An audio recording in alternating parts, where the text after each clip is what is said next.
Welcome to the second season of the Swords and Sports podcast, one man's journey to read, I guess, another 52 fantasy books in another 52 weeks and create 52 podcasts documenting the experience.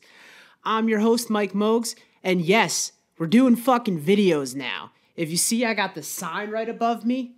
This studio is looking legit. I was going to do it on the other wall, but it's not painted and there's spackle stains all over it. So that's something we're just going to have to work on. So for now, we've got this excellent graphic above me. I'm excited. We're going to start this journey with week one. We got another interview, and we had to bring back one of our favorite guests from last year. I mean, I guess they're all our favorites in one way, shape, or form. But kind of like having a bunch of kids, there's some you just like more. So let's get right into these book details. The book is Battle's Legacy. It is by Darian Smith, who you'll be hearing from shortly. The series is The Agents of Kalanon. It's book 3. If you don't remember, we did books 1 sometime in July, I think. And book 2, we had him on for an interview. So we brought him back. It was published on December 1st, 2020. I'm not really sure. He hasn't put the book up on Goodreads as of the time of recording this. So, Darian, get on that shit. It is 477 pages on the paperback edition. And let me tell you, these books get longer and longer, and they get better and better. Keep at it, Darian. The publisher is Wooden Tiger Press, which is a creative name for self-published. I gotta admit, that's one of the better self-published imprint publisher names. The books in the series are Kalanon's Rising, if we remember, was a SPIFBO 5 finalist and how Darian came onto our radar. The second book is Starlight's Children, which we had him on. And the third book is Battle's Legacy. Now, this is our first video, so I'm recording this on an iPad. Bear with me. I'm not really sure how this is going to come out, but that's just how we're doing it. It's the first time I've been dressed up in months. Even though you can't see the bottom half of me, I am wearing jeans, but I also have Ugg slippers on. So that's just what it's going to be on this show. If you could tell, a little bit classy and a little bit trashy. So let's get right into this interview. Before I get into the interview, I just want to say this podcast contains spoilers for the following books: Kalanon's Rising, Starlight's Children, and Battle's Legacy. So if you haven't read any of those books yet, read them first, and then come back and listen to all 3 of the podcasts on them. So without further ado, Darian. Welcome to the Swords and Sports podcast. It's 2021, which means we had to bring back one of our favorite guests. I invoked the reoccurring guest clause. You know him. You love him. The author of Battle's Legacy, the third book in the Agents of Kalanon series. Welcome back to the show, Darian. Hey, thank you for having me. Happy New Year. 2020 hopefully doesn't suck. So you're one day in the future. 2021. Oh man, bad start. We're back in 2020. Oh no. So when does that end where you stop writing 2020 on everything? I thought it had, but apparently no. I've done it no less than 6 times today on my first day back at work in this year. Yeah.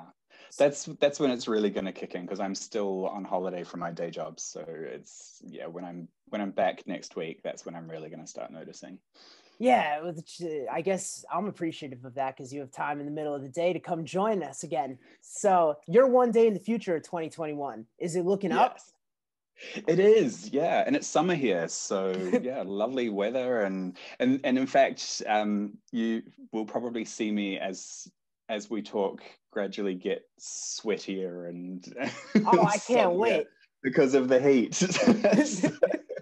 I've got a fan, but I can't really turn that on for an audio thing. So that's one of the things that people don't realize is so hard about interviews and podcasts and stuff. You can't have any background noise. So there's times that we've recorded the show straight up in the dark because it's just too hot. Yeah. So Battle's Legacy, we're back.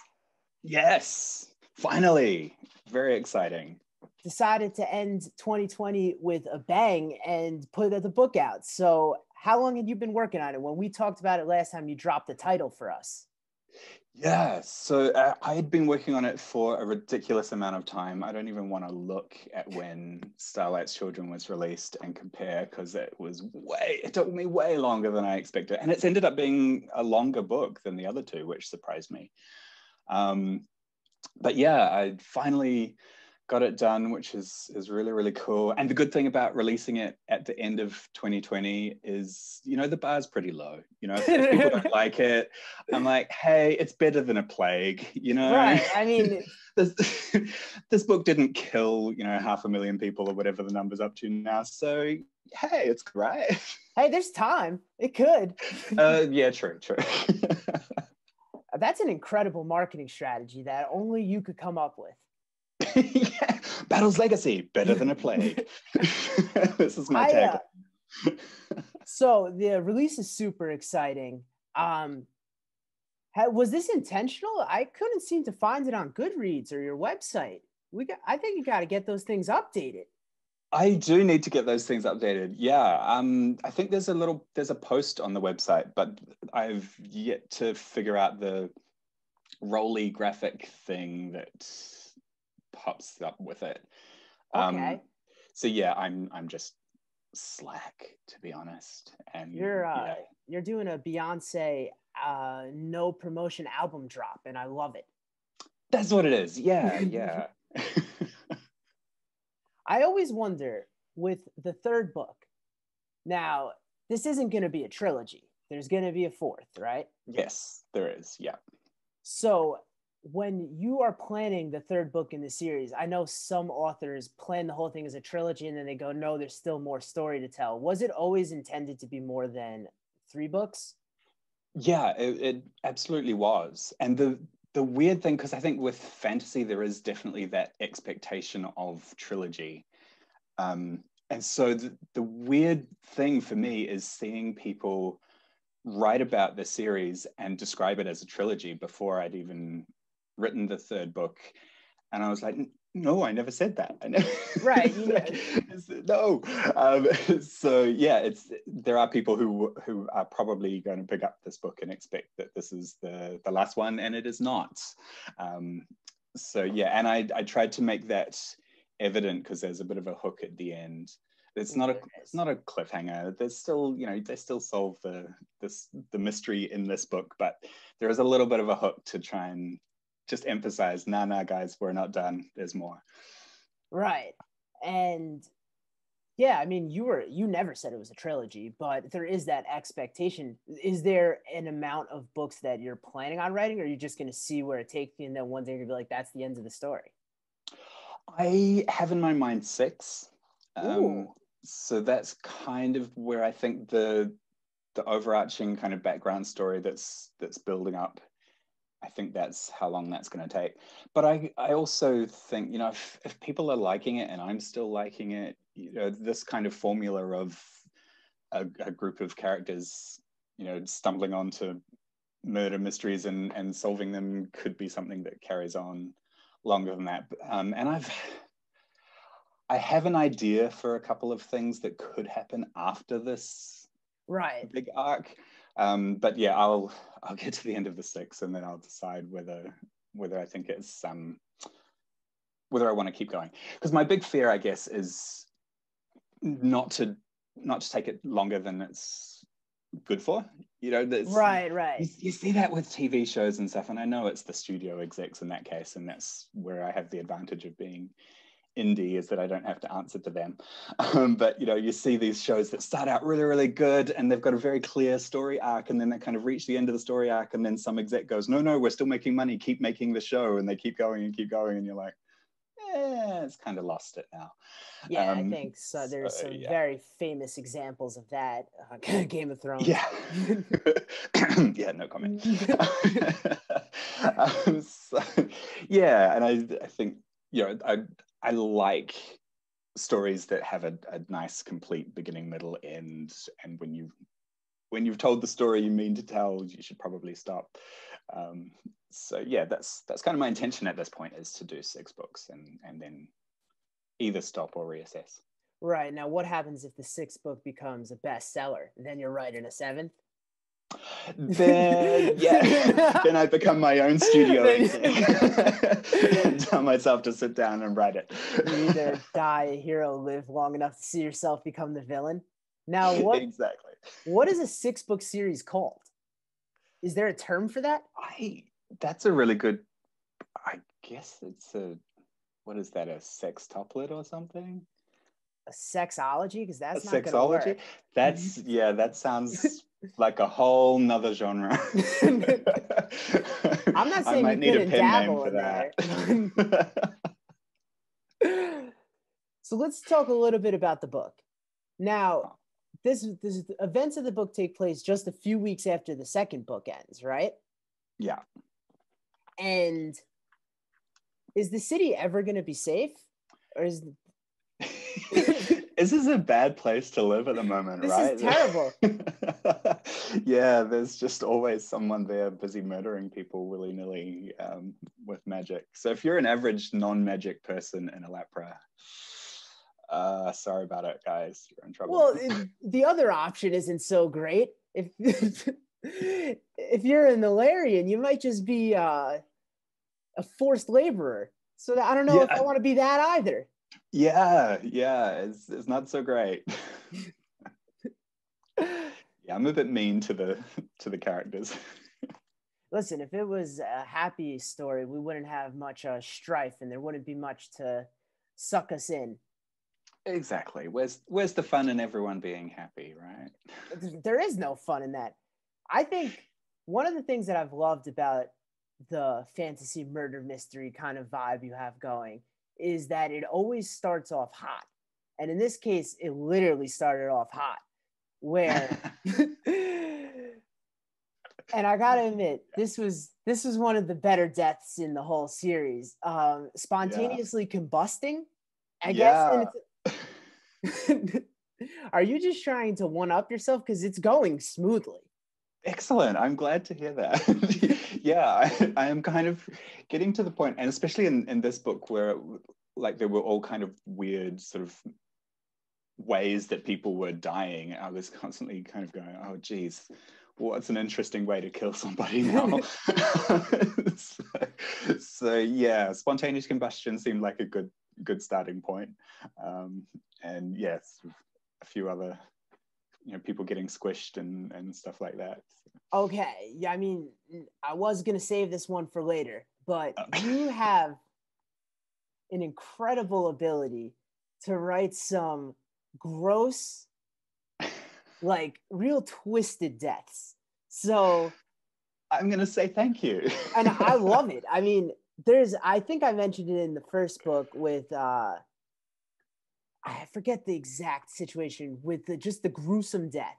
And the head coming off. Oh my God, that is the best. Yeah. And here we have the Kaluki getting smushed and just all the blood splattering around after the building recollapses. Now, how are you going to keep one-upping this? I don't know. I'm going to have to come up with something. But yeah, I must admit, I thought of you because my wife and my best my wife and my best friend, when they were reading the sort of proof and giving me feedback, both of them were like, oh my God, the squashed tomato imagery of this guy getting squashed, what the hell? And I was like, I know someone who is going to like that. Let me tell you, I marked that down immediately in the notes. I thought, there we go. We've got a great direction for this one. Yeah. How do you come up with these? Because I think that there is a level of overdoing it where it becomes almost not believable, which is a ridiculous thing in a fantasy setting where you're like, that's just stupid. But you have an incredible ability to make these gruesome deaths not only just fit into the story where it doesn't feel like you're just putting it in for shock value, but also like they're gross as hell. Getting squished under a building and like a tomato is disgusting. Yeah, it is. I'm not sure. I think it's kind of. I try to. Sounds weird to say it because it is kind of over the top, but to try and underplay it, right? Almost. So it's just kind of, it just kind of, it is what it is, and this is just what happened. So I think that helps. Like if you make it too over the top, and try and set it up as being, look at this, it's right, amazing. right. Then it looks like you're trying too hard. So I guess maybe that's it. It's just trying to be creative with it, but then trying to make it look effortless. Like, oh yeah, no, I didn't agonize over that. Right. No, that's what happens. You didn't run some tests throwing bricks on top of like fruits and stuff to see what would happen. Yeah. Which of these fruits will squish like a person? I'm so getting arrested if the cops listen to this. If they didn't after the first one, you might be all right on this one. It's a worry. By the sixth book, you're gonna be on FBI watch or whatever the equivalent is in New Zealand. Yeah, and I must admit, I have done some Google searches where I've been like, is this a good thing to be searching for? It's like, what level of decomposition is a body after 10 years? Who looks for that? I don't know. You're either a really big Dexter fan or you're just a mass murderer yourself. Yeah, it's a problem. There you go. That's a good segment or a blog in and of itself. The search history of a fantasy writer. I can imagine there will be some weird stuff on there. Just to incriminate yourself further, what is the weirdest thing you think you had to look up for this book? Oh, yeah, probably the decomp, like what does a body look like after 10 years of just sitting there? That was a good one. Well, what does it look like? Well, apparently it depends on the conditions that it's been staying in. Of course. Yeah, so kind of if it's been cold or dry or things like that, then you might still have some skin and flesh and stuff, but quite dried out. But if it's kind of moist, then it gets all gooey and the bugs get in and there's not going to be much left. So yeah, it's a disturbing thing. How did we get onto this? What are you doing to me? Darian, the correct answer to that question was I was so grossed out that I couldn't read any further. That's what it is. That came way too easily. I mean, I've blocked it out because it was too disturbing and I will never look it up again. Don't worry, we don't edit anything. Yeah, great. Thanks. I'll help change the subject for you. I have a question on the names of the kings. The first king is Ralden, the second king is Alden. Mm-hmm. Why not just keep removing letters of the king's name? Like Ladan, then King Dan, then King Anne, and so on and so forth till it's just King Blank. That's a good question. So the naming pattern in the royal family is that it's something Dan. But yeah, that's a good point. That you could have just kept removing letters until you get down to just Dan, I guess. And then Drayson could be like, I remember the day when it was Ramalama Kamandamanamada Dan. Yeah, exactly. I'm going to say that's a missed opportunity, but I'll let that one go. Okay, thanks. Maybe, if we do a prequel, there'll be that name. And my God. I'll put you in the acknowledgements. Are you trying not to sell the book? Because that's the fastest way. Taking any of these ideas is the quickest way to lose your career as an indie author. And put the length of the book up, like it's like a 600-page book, but it's just one word. It's just the name. You know what? I take it back. Now you're cooking. We're on fire here. Someone's got to do that as a gag. I think it would work. You get the right. You if you put the right post for that on Reddit, I feel like that could sell. Just like it's a one just nonsense 600-page one word thing. Isn't there that Irish writing contest where it's the run-on sentence, like the best run-on sentence book? Yeah, I think there is, which would be disturbing. But yeah, I'm already going, in the Kindle thing where you get paid per page read. If I can convince people to get to the end of that one name, I'm getting paid for that.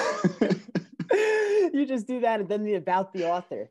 Yeah, exactly.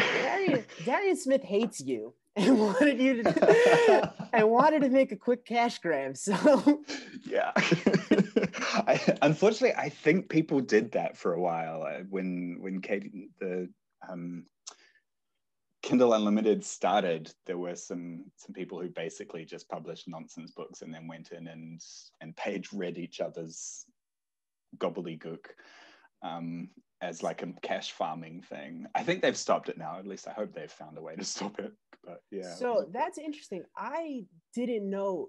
I was actually talking about this today. I didn't understand how Kindle Unlimited worked. I mean, I understand it from the buyer's end or like the reader's end, but that's how the system worked. It works by pages read. Yeah. So there's a set amount of money that goes in the pool for the month, and then it gets divvied up according to how many of your pages got read. So if someone read the whole book, you get however much per page. If they only read like 3 pages, then you get like a teeny fraction of a cent per 3 pages. So yeah, that's kind of how it goes. So I guess the good thing is that it makes authors really think about how they start their book so that they actually drive people to keep reading. Because right. If the beginning's boring but it really hots up like 20% of the way through, people might not get there. So which is true when they've bought the book as well, but obviously with the page reads thing, right, if they stop, you don't get paid. So a DNF actually has some real world consequences then. Yeah. That's really interesting. I don't know how many people know that about Kindle Unlimited. So thank you for enlightening me on that. Yeah, and it's kind of weird too, because obviously if your Kindle's not connected to the Wi-Fi, it can be a bit delayed in terms of uploading that data about what you've read. So sometimes, like I have a book that's a non-fiction book that's quite short, and it's aimed for writers about how to use psychology theories to create their characters and conflict and stuff. And I had that in Kindle Unlimited for a while, and then I realized because of the length of it, it wasn't really smart for me financially to do that, because it's a relatively short book, so page reads was not that great. So I took it out. But I still, to this day, occasionally, not very often, but very, very occasionally, page reads will pop up because somebody has just had their Kindle switched off for, I don't know, 2 years, and then connected it to Wi-Fi. The data has uploaded, and suddenly it's like, bing, here you go, you're getting 20 cents, or probably not. Merry Christmas. Yeah. Or whatever your holiday of choice is. So exactly. That's super interesting. I guess then by you having a character die at the beginning of everything is really the way to go. You're going to be inspired to have more and more gruesome deaths in the beginning. I mean, I guess we'll keep going back to this theme, but you're loving this, aren't you? You're loving my murderous ways. Hey. But yeah. And I mean, that's kind of the way I set it up initially. I think I'd probably said last time, I've in many ways modeled it off those kind of police procedural CSI type shows where at the beginning, before the opening credits roll, there's always someone either finds a body or becomes a body. And so, yeah, that at the beginning of these books, there's kind of that moment. And yeah, hopefully it does grab people's attention and make them go, crap, what happened? How did that happen? I want to find out who done it. I mean, from my point of view as the reader, I can't wait to figure it out. And you're keeping up with the twists in this one. This one had some twists. Oh, a bunch good. of a bunch of subplots that I was like, what is going on here? This is craziness. You've expanded the universe in an excellent way. It's good to see some classic villains returning in Madge's Nykel. Mm-hmm. So when you decide to bring back a villain in the third book, is it difficult to kind of reassess the motivation of the character? Did you always know that Nykel was going to eventually try to murder everybody through some mass form of magic? I knew that, well, I knew why he was in the country. And I knew that last book. So and I mean, he started out in the last book kind of with his own scheme. Obviously, he was playing along with the people that he was there with at the time, but he had his own stuff. Stealing children for pay scheme, As a regular yeah. scam, a boring Tuesday. Sure. And that was, just a thing to declare on the customs form as he came into the country. But he had his own thing going on. So yeah, this book is where he kind of reveals a little bit more about what he's really up to. And it's a doozy. He's a very naughty boy. He's not a nice guy, which made him, or I guess her, more likable every page. I was like, what's coming next? This is delicious. I'm glad you liked it. One of the best parts of how you continue to expand upon the magic system is this concept of having to achieve immortality to be able to become a mage. Obviously not a wizard, because that's just a derogatory term. But of course. And when this concept is first introduced, obviously it's my personal favorite, Drayson. He has the dragon tattoo. Now I have my own. So it's second blood and of the royal line. And I was curious to see what other ways this could play out. So with Nykel, I found it really interesting that I actually enjoyed Nykel's system of immortality much better than Drayson's. I found it to be awesome. Excellent. That's because you're so twisted. I like it. But yeah, I think it was kind of fun to go, okay, well, if that's the requirement for becoming a mage, how do each of them reach that? And right. Yeah, and that's the challenge for me. If we meet more mages later in the series, I'm going to have to come up with new ways that they've figured out how to become immortal, because I don't know, just copying the same one seems a bit boring. So we have to come up with something new. Okay, so we could brainstorm on this idea if you want. I've got my own ideas here. Excellent. I think that there should be a well, and if your last name is Tuck, it's the everlasting well of immortality. That's really specific. I didn't steal that at all.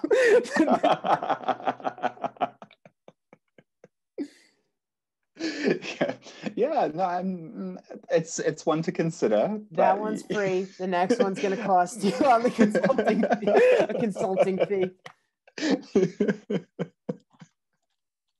I feel like I might get into trouble if I use that one. I don't know. It's an original idea from my end. Just saying. Sure. Okay. Well, now we have an apprentice, right? Or a possible apprentice. So who knows? Who knows what? I think you have 100 years. So by book 200, maybe we'll have an answer on how, if she somehow manages to achieve immortality. It'll be interesting to see what her scheme is, or if she makes it. And of course, she's pretty much blackmailed Drayson into I love that. agreeing to that. That was one of the most satisfying scenes. I love Drayson's sass, and obviously that's a huge part of his character, and it plays off much better now that he is this young, suave, sexy-looking wizard mage. Yeah, yeah, he can get away with it more now, whereas when he was a bit old, he was just grumpy old man. Right, like your grandpa that just sits at the holiday table just spouting off nonsense. You're like, all right, calm down, settle down. Now you got to take him serious. But it's nice to see the tables turned on him. Yes. He takes the biggest L's in this book. He just can't seem to get it together. Yeah. he's had a rough time in this one.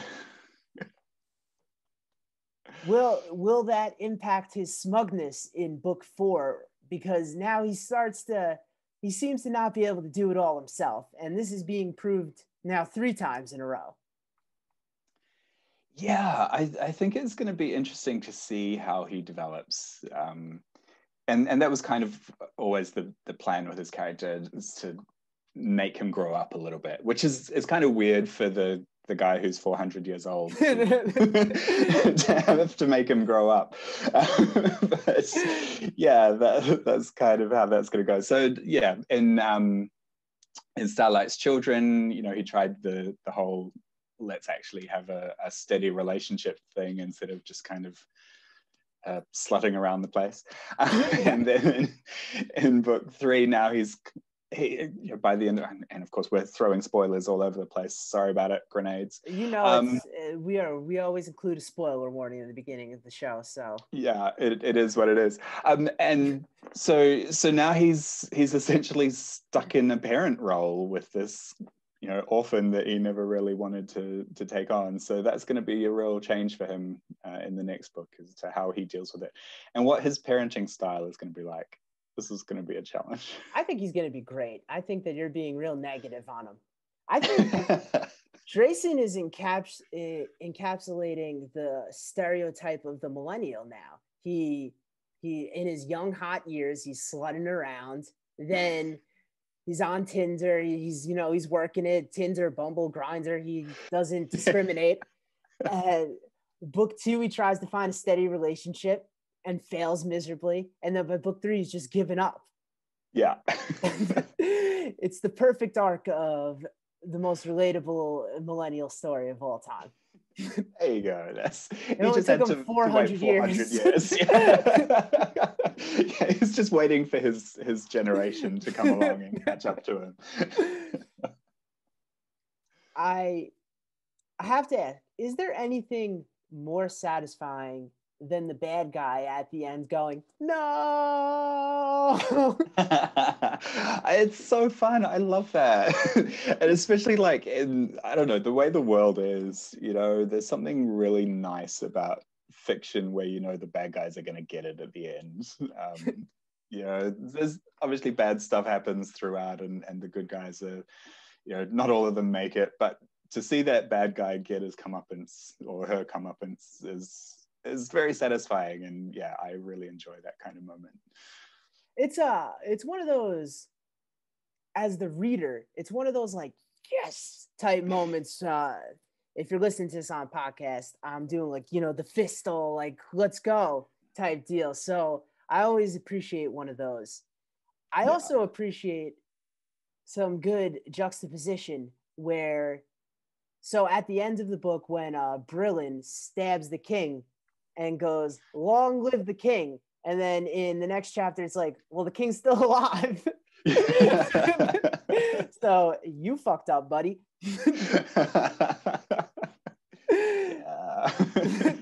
Yeah, almost got there, almost, but no. Yeah. So yeah, and that gives me some fun stuff to play with next book as well. Is kind of how's that going to pan out for him with his injuries. So. I think he starts a wheelchair basketball league. Now that's his destiny. I'm loving that. That's another free idea. I'm going to come with these just perfect ideas. I can't see how you can't incorporate that. It's great. It's great. I mean, my day job is with people with disabilities, so Right. I'm all about that. It's like, yeah, let's do it. You're either all about that or we're never doing another podcast together. I can't tell. Yeah, I mean, obviously I've blocked you on all the social media now. But... As this is going on, I can slowly see my follower count just plummeting. I think that is incredible. One of the things that I always worry about with the third book or in a longer series, and I see this constantly, and it's one of the things tropes that I hate the most, is the need to outdo yourself. Like the books need to outdo itself every book. So at the end of Starlight's Children, we have a whole bunch of elements introduced. Ula is now a part of, has like able to channel the aspect, and now everybody's a little more beefed up around Kalukis, and there's this more underlying, there's more going on than just the surface level.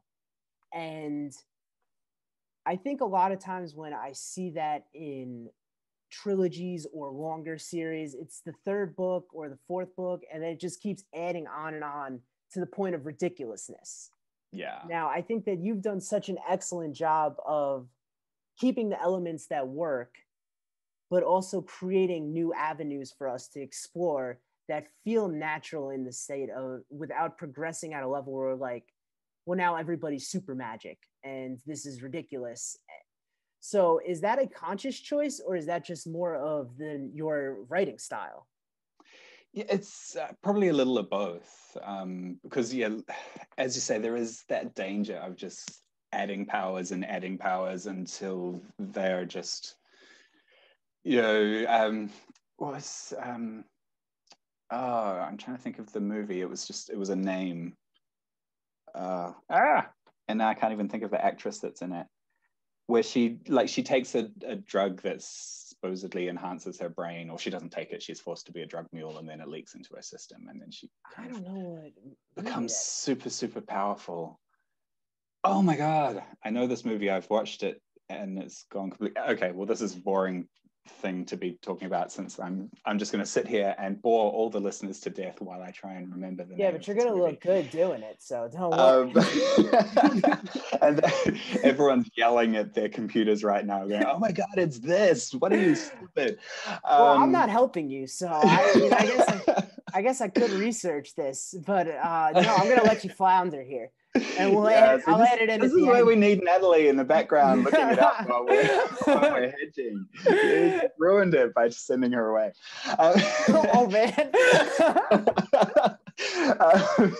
So yeah. Anyway, whatever the movie is, she becomes like so over the top powerful, and it's cool, and in a lot of ways, like people just walk in and she like looks at them and they collapse and right, all that sort of stuff.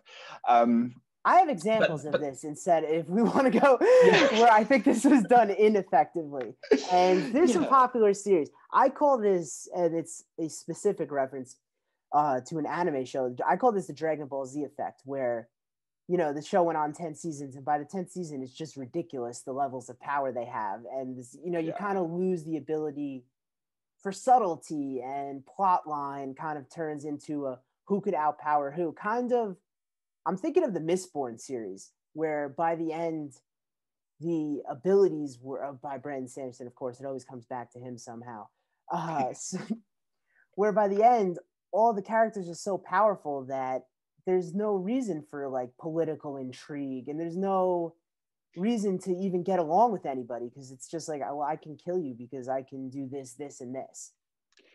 Yeah, and then the danger of that is there's no real threat in the story anymore, because the characters are all powerful, and B, the whole power corrupts thing, right. If you're not actually willing to get along with people because you can do whatever you like, are you the villain now, actually? So yeah, I guess that's the other possibility, is to take it down that route and kind of go, well, actually now you are the villain, and what are you going to do about that?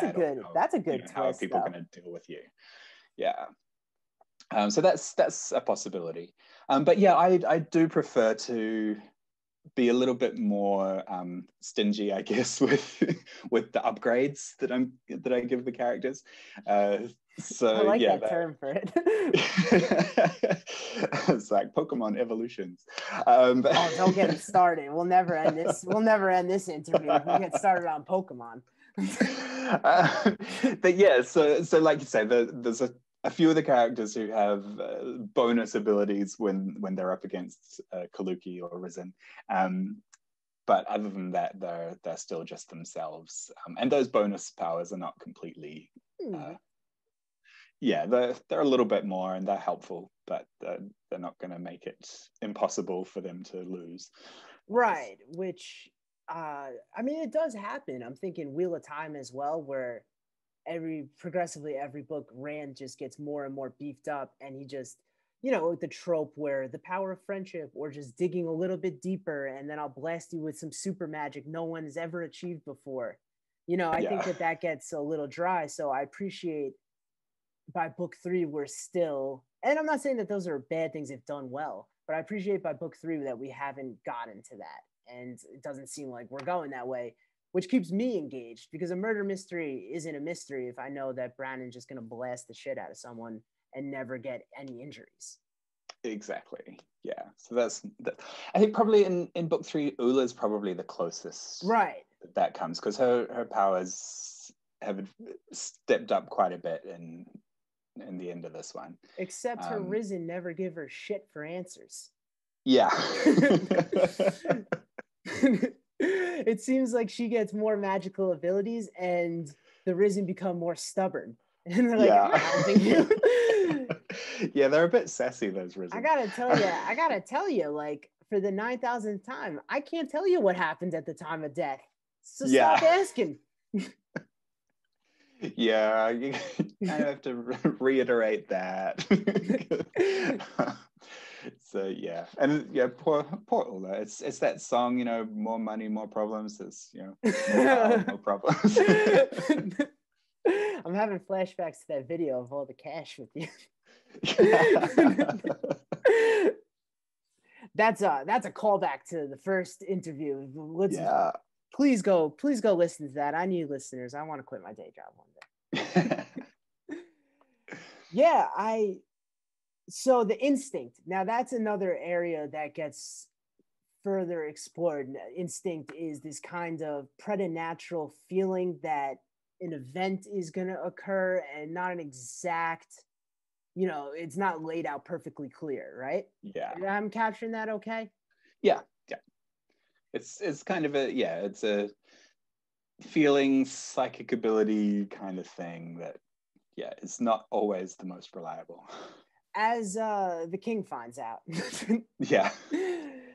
So I found this, I'm a sucker for prehistory. So the kind of history that occurs before, that sets up the events of the present day storyline. So I was very excited to have the kind of subplot of the section of the army that works for the church, that's kind of job was to predict the future, or like get a feeling for it, and help the war. I also appreciate King Ralden. The first time they say something he doesn't like, goes, nah, we're done. We're done with this.